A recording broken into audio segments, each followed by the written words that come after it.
더불어민주당은 그러니까 모레 일요일이죠. 대선 후보 본경선 진출자 6명을 발표를 할 예정입니다. 그리고 국민의힘은 경선 준비위원회를 꾸려서 대선 체제에 본격적으로 돌입할 것 같고요. 윤석열 전 검찰총장 각종 의혹들에 대해서 직접 대변인을 통해서 부인하고 나섰습니다. 오늘의 정치권 주요 이슈 최진 대통령 리더십 연구원장과 함께 자세히 짚어보겠습니다. 어서 오십시오. 네, 안녕하십니까. 안녕하세요. 자, 민주당 대선 후보 경선 이제 네. 본경선 진출자 6명을 가립니다. 네. 방식은 여론조사고요. 네. 국민 여론조사 50%, 네. 당원 여론조사 50%인데 최근 각종 여론조사가 계속 나오잖아요. 네, 네. 여론조사를 종합해 보면 자 네. 어떻게 될 것 같습니까? 일단 그 여론조사 순위대로 아, 결과도 아마 큰 차이가 없을 것 같다는 생각이 듭니다. 그러니까 민심과 당심이 큰 변화는 없을 것 같다. 예. 최근 여론 나오지 않습니까? 한 세 사람의 후보가 마이너 후보가 예, 지금 여론조사 나오고 있지 않습니까? 그렇습니다. 근데 지금 2명이 탈락하기 때문에 네, 지금 이 여론조사로만 본다면 최문순, 예. 양승조, 김두관 세 사람 중에 이제 한 명이 탈락하는 그런 상황인데요. 네, 저는 그보다는 국민들도 그렇고 유권자들, 당원들도 그렇고 아마 이낙연, 정세균 두 사람의 승부가 어떻게 결론 날지가 아마 상당히 궁금할 거라고. 왜냐하면 예, 당 내 워낙 사실 기반이 탄탄하고 네네. 두 사람 다 당 대표를 해왔고 또 총리를 지냈기 때문에 아, 지금 추미애 대표가 3.15 여론조사를 하고 있지만은 예예. 지금 호남이라든지 전반적으로 통틀어서 보는데 이낙연과 정세균의 이번 경선 결과에 따라서 앞으로 본선의 판도도 상당히 좀 달라질 거라고 봅니다. 네, 어느 한쪽으로 힘이 쏠릴 거라고 저는 보는 겁니다. 그렇군요. 저 여론조사는 당원 여론조사는 빠져 있고 예. 민주당 지지층 여론조사가 들어가 있는 겁니다. 네. 조금은 다르지 않을까요? 예, 조금은 다르겠지만 저는 근본적으로 큰 게 다르지 않을까. 판을 뒤엎을 정도로 큰 차이는 없을 거라고 봅니다. 지난번 4월 7일 재보선 때도 그랬고 예. 이진석 당 대표 선출할 때 민심도 그랬고요. 네. 최근에는 민심과 당심이 함께 갑니다. 오히려 민심이 당심을 끌고 간다 할 정도로 민심이 아주 중요하죠. 그렇군요. 예. 민주당 같은 경우는 전통적으로 수도권을 포함해서 가장 많은 당원에 있는 호남 표심이 중요하잖아요. 네, 예. 근데 잠깐 그 여론조사를 보면 예. 호남 표심 같은 경우에 이재명 지사, 예. 그러니까 민주당 지지층에서 예. 이재명 지사가 50%, 이낙연 전 총리가 30.5%예요. 예. 어떻게 보세요? 저는 뭐 흔히 호남하면 이제 전략적 투표를 네. 할 거라고 하는데 저는 이번에는 호남 전략적 투표를 하고 싶어도 저는 하지 못할 거라고 봅니다. 왜냐하면 방금 말씀하셨다시피 이미 두 갈래로 갈라졌고 또 정세균 지지층도 만만치 않거든요. 예. 그래서 크게 보면 민주당 내 호남의 텃밭이 3파전으로 구도가 있기 때문에 네네. 어느 한 특정 후보에게 몰표를 가는 과거의 호남의 전략적 투표는 네. 이번에는 좀 나타나기 힘들 것이라고 저는 봅니다. 알겠습니다. 누가 떨어지는지보다도 예. 이낙연과 정세균 네. 두 분 모두 대표도 지내고 총리도 지냈습니다. 예. 그래서 그 두 분의 대결 그리고 또 지역도 호남이고요. 그렇습니다. 그래서 더 중요하다 이런 예. 말씀해 주셨는데 네. 최근에 이제 친문 표심이 어디로 오를지 관심이었는데요. 네. 당대표 경선에 나갔다가 떨어진 홍영표 의원 네.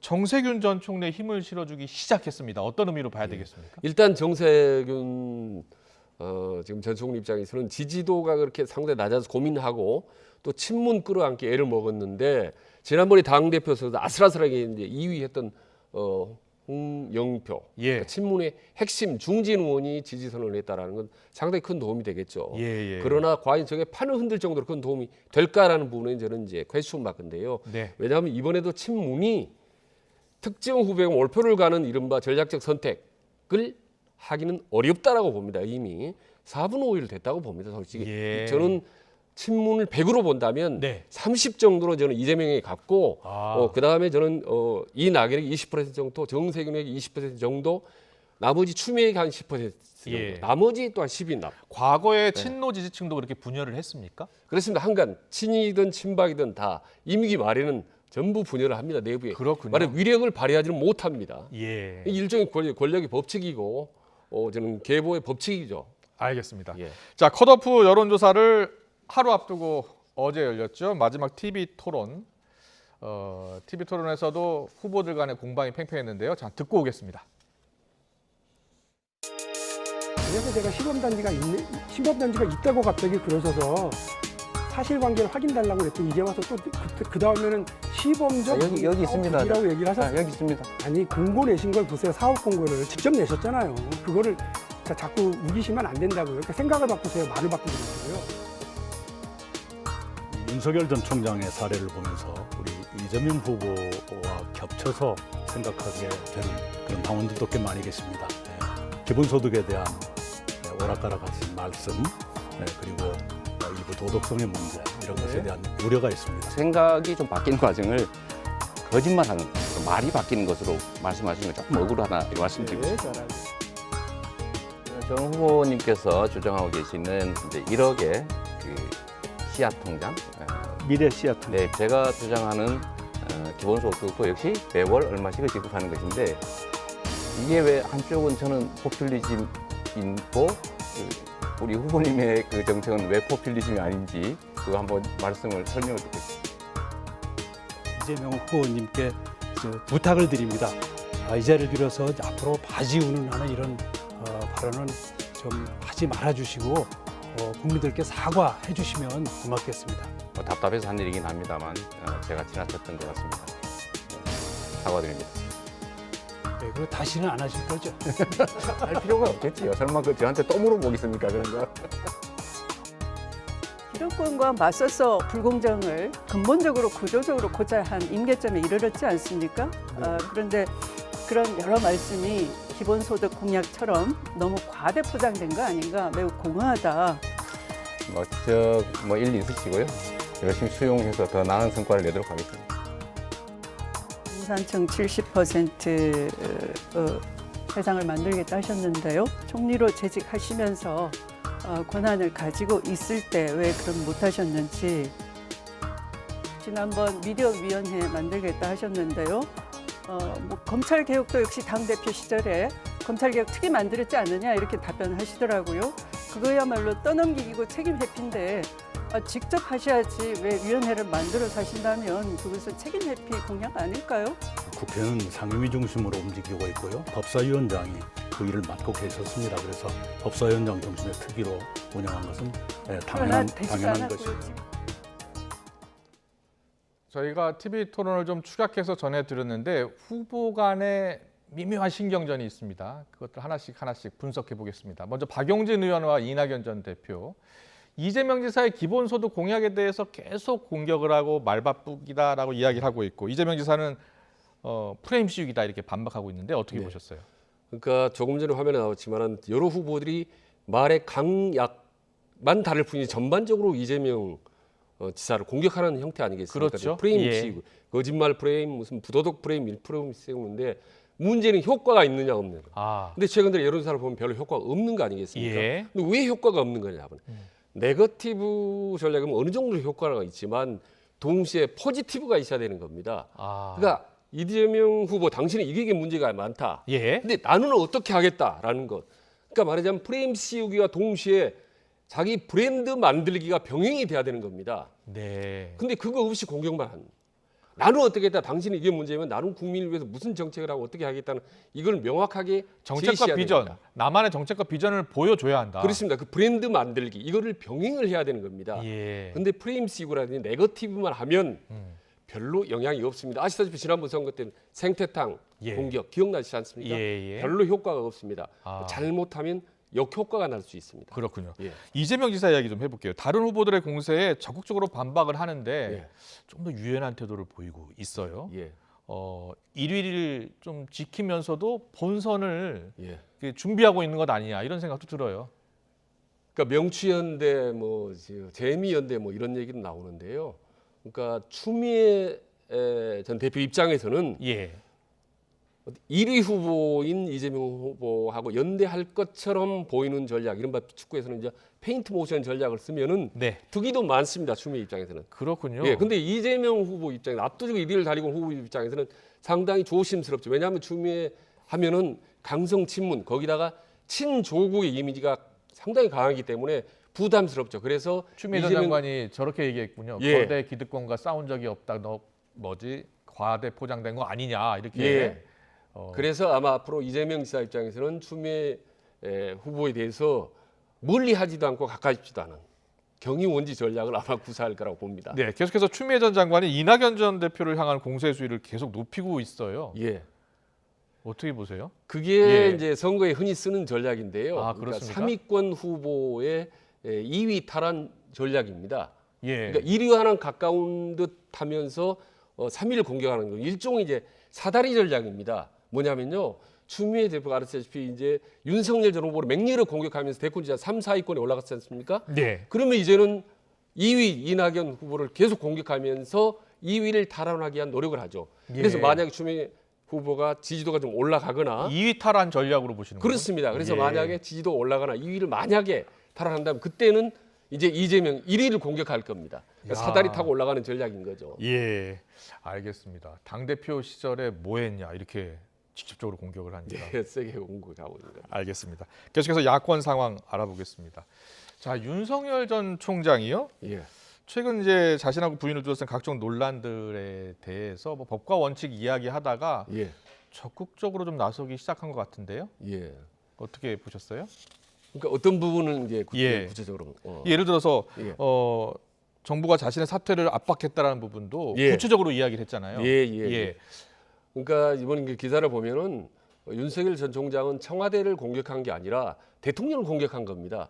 보시면서 아. 자기 압박한 거는 대통령 뜻으로 봐야 되느냐. 예. 이게 뭡니까? 이를테면 윤석열 대 문재인 대통령의 구도를 만들려고 하는 거거든요. 예. 그래서 이른바 반문의 본인 대표 주자라는 것을 보이기 위한 이제 고도의 전략인데요. 오늘 경향신문 인터뷰에서 나온 이야기인데 예. 추미애 장관과 같이 물러나면 징계는 없는 것으로 하겠다면서 자신의 사퇴를 압박했다는 겁니다. 예. 그러니까 예. 이제 저 상당히 계산된 이제 발언들이고 최근에 일련의 행보들 몰래 후보들 만나거나 쭉 일련의 어떤 그런 대통령 뜻으로 정확하게 대통령이라는 말을 세 글자를 박는 것 이런 전략을 하는 거 상당히 고도의 누군가 도와주는 사람이 있지 않겠냐. 저는 이제 최근에 보면 그 지난번에 보면은 그 이종찬 전 국정원장이 예. 그 기념관 설립에도 그 옆에 이제 예. 따라다니지 않습니까? 함께 예. 가지 않습니까? 저 정도의 큰 그림을 그리면서 나간다는 거는 저는 이제 이종찬 전 국정원장이나 김한길 전 대표 정도의 상당히 큰 그림 그릴 줄 아는 그런 전략가가 아마 계속 좋은 어드바이스를 하지 않나라고 보는 겁니다. 그렇군요. 부인과 관련해서 지금 논문 표절 의혹이 지금 제기가 됐잖아요. 예. 근데 거기에 대해서 어떻게 반박을 했냐면 이재명, 정세균, 추미애 예. 여당 대선 후보들 논문 표절 의혹에 대해서 입장을 밝혀라라고 이야기를 했어요. 참 이게 아주 중요한 포인트고 저 같은 이제 대통령을 연구하는 사람이 연구할 과제인데요. 예. 자, 이 말씀만 드리겠습니다. 말하자면 대권 주자의 가족은 검증을 해야 되느냐? 해야 됩니다. 예. 아내나 자식의 문제를 검증해야 되는 거죠. 예. 다만 대선 주자의 가족들의 논문까지 검증을 해야 되느냐는 문제가 있습니다. 사실은 아. 그렇지 않습니까? 그러면 대선 주자 말하자면 방금 말씀드린 예. 이재명, 이낙연이라든지 정세균 후보의 논문도 봐야 되느냐? 그럼 그분들의 이제 자녀들이나 아내가 있을 거 아니에요. 만약에 박사학위를 받았다면 예. 그 사람들이 박사학위까지 봐야 되느냐? 그러나 어찌 됐든 지금 20, 31세의 윤석열의 아내, 부인 논문 표절 문제를 온통 지금 도배질하고 있지 않습니까? 예. 결론적으로 말씀드리는 아내 김건희 씨는 상당히 도덕적으로 타격을 이미 받았다. 앞으로 더 받을 가능성이 높다고 보는 겁니다. 예. 다만 이게 윤석열 전 총장이 지지도에게 큰 영향을 줄 수 있을 것인지 네. 지금까지 이 며칠로 보면 큰 영향은 주지 못하고 있습니다. 예. 그렇기 때문에 아까 말씀드린 대로 네거티브 전략은 그렇게 효과가 없다. 네거티브와 포지티브를 병행해야 된다는 것이. 네. 아직까지 여론조사를 보면은 별로 흔들림이 없는 것 같은 생각이 듭니다. 그러니까 예. 아내는 타격을 받는데 남편은 별로 타격을 받지 않는 게 요즘 흐름입니다. 그렇군요. 예. 최근 윤석열 전 총장의 지지율의 변화 흐름을 좀 더 짚어봐야겠습니다. 그런데요, 윤 전 총장이 국민의힘 입당과 관련해서 아직 명확한 답을 내놓고 있지 않은데 이준석 대표가 예. 이렇게 이야기했습니다. 사흘 전에 사실은 만났다. 예. 윤석열 전 총장을 만났고 예. 국민의힘에 대해서 아주 관심이 높더라. 예. 그리고 8월에 경선 버스에 탈 것 같다 이렇게 이야기했거든요. 예. 어떻게 들으셨어요? 그러니까 윤석열 전 총장이 참 물밑으로 많은 사람들을 소리 소문 없이 만나고 다니는구나라는 생각이 들고요. 그렇군요. 그러니까 지금 예. 이준석 그 대표처럼 언론에 드러났지만 아직도 언론에 드러나지 않은 또 다른 민감한 사람들을 예면 상당히 만나고 다니고 있겠구나라고 한번 예측을 해봅니다. 지금 사실은 그게 알려지지 않았는데 예. 이준석 대표가 라디오 프로그램에 출연해서 말을 한 거예요. 잠깐 예. 듣고 올까요? 예. 상식선에서 탑승할 거라 봅니다. 지지율이 아직도 견고하지만은 앞으로 국민들이 좀 더 적극적인 어떤 질문들을 던질 겁니다. 네. 그랬을 때는 좀 조력을 잘 받을 필요가 있다. 그렇지 않으면 좀 어려울 수 있다는 생각도 합니다. 윤석열 전 총장 같이 만약에 대권에 야심 있는 분이라면은 김종인 위원장이 하고 싶어 하신 것과 별개로 우선 매달려야 됩니다. 네. 이준석 대표의 바람이라고 보십니까? 아니면 실제로 윤 전 총장이 경선 버스에 8월 말까지 탈 것으로 보십니까? 그러니까 윤석열의 전략, 예. 생각과 관련해서요. 윤석열 캠프 관계자가 오늘 이런 얘기를 했습니다. 예. 윤석열은 원래 대단히 즉흥적인 사람이다. 아, 그런 얘기를 해서 그래서 예. 치밀하게 계획을 세우고 가는 스타일이 아니다라고 얘기를 했거든요. 그럼 그렇습니까? 무슨 예. 말씀이냐면 저는 그 전략은 확실합니다. 앞으로 상황을 계속 보면서 탈당식을 그때그때 정하겠다는 겁니다. 그래서 예를 들면은 안철수 대표 같은 경우 의외로 뜻이 맞으면은 빅텐트의 틀이 넓어지는 거고 네. 또 아니면 말고 하면서 쭉 돌아다니면서 계속 몸집 불리게 하겠다는 겁니다. 그래서 예. 아마 본인도 오늘 현재까지 언제쯤 국민의힘에 입당을 하겠다라는 전혀 저는 그런 정확한 시간표, 스케줄이 없다고 봅니다. 예. 계속 스케줄이 하는 없다. 거죠. 스케줄을 만들지 않는 그래서 거죠. 예. 정치권에서는 8월 입당설과 함께 예. 입당하지 않고 끝까지 지켜보다가 예. 11월에 예. 국민의힘의 후보가 결정된 다음에 단일화에 나설 수도 있다. 라고 이렇게 예. 보고 있더라고요. 예, 김종인 전 위원장이 이제 그 얘기를 했지 않습니까? 예. 그러니까 핵심은 경선 전에 들어가느냐 아니면 경선 후에 그렇죠. 단일화하는 그건데 예. 아시다시피 당 밖에 있는 모든 후보들의 로망, 꿈, 희망사항이 경선하지 않고 나중에 가서 단일화하는 겁니다. 말하자면 꽃가마 다는 거죠. 예. 윤석열이라고 왜 얘기했습니까? 어떻게 해서든지 지지도 높은 지지도 가다가 11월쯤에 단일화하고 싶겠죠. 그렇다면요, 이게 예. 지난 4월 재보궐선거 때 예. 오세훈 후보, 안철수 대표의 단일화랑 비슷한 거 아니에요? 그렇죠. 근데 계속 지금처럼 높은 지지도를 유지하거나 그렇죠. 혹은 그 지지도가 더 높아질 수도 있지 않습니까? 근데 안철수 대표 네. 같은 경우에는 1월 초까지만 하더라도 지지율이 굉장히 높았는데 예. 오세훈 후보가 점점점 높아지는 그런 양상을 보이다가 결국은 오세훈 후보로 단일화됐잖아요. 예. 그러니까 예. 그거는 국민의힘 내부의 흥행이 나름대로 성공한 거죠. 그렇죠. 그래서 그 예, 힘 예. 겨루기에서 안철수 후보가 이제 밀려버린 건데 지금 윤석열 입장에서는 없지 않냐 아무도 5% 10% 넘는 후보가 아무도 없는 상태에서 국민의힘 주자들 가운데 아직 10% 넘는 후보가 없으니까. 없습니다. 그리고 예. 본인은 여전히 여러 가지 엑스파일러 이런저런 얘기도 있지만은 20% 50% 이상 20% 중반 이후로 1일 달리고 있기 때문에 예. 아쉬울 게 하나도 없다. 예.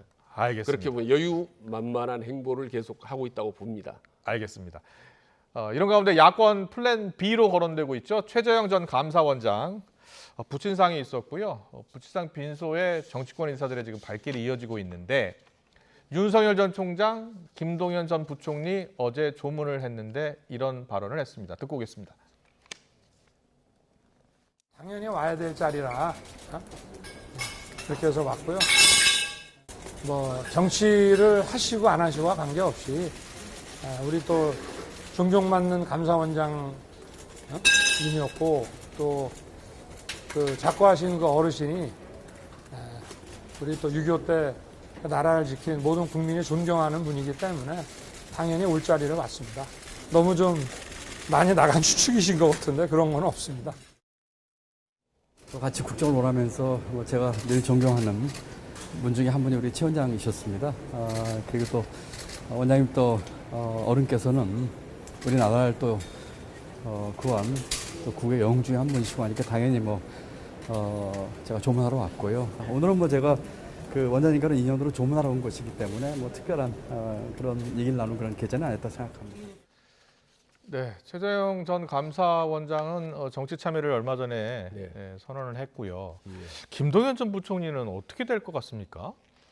김동연 전 부총리요. 조금 전에 인터뷰했잖아요. 예. 저는 어떤 형태로 이번에 참여를 할 거라고 참여할 봅니다. 것 같습니까? 예, 대선 구도에 저는 참여를 할 거라고 봅니다. 예. 그리고 지금 대선 후보를 제가 이제 직간접적으로 만나서 얘기를 하면 예.